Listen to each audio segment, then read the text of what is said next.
El meu nom és Sanaya, vinc d'un batxillerat, estic estudiant un cicle superior que és el de fabricació de productes farmacèutics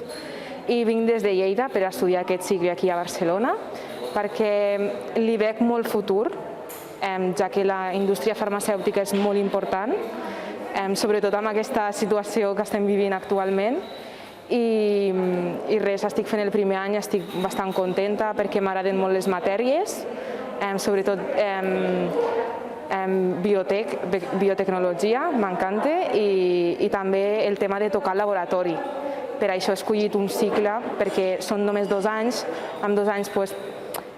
puc veure més el laboratori, fer més pràctiques i agafar més habilitat. I en el futur m'agradaria estudiar una carrera, que és la de farmàcia, i trobo que aquest cicle és un bon començament per entrar més en profunditat en la farmàcia.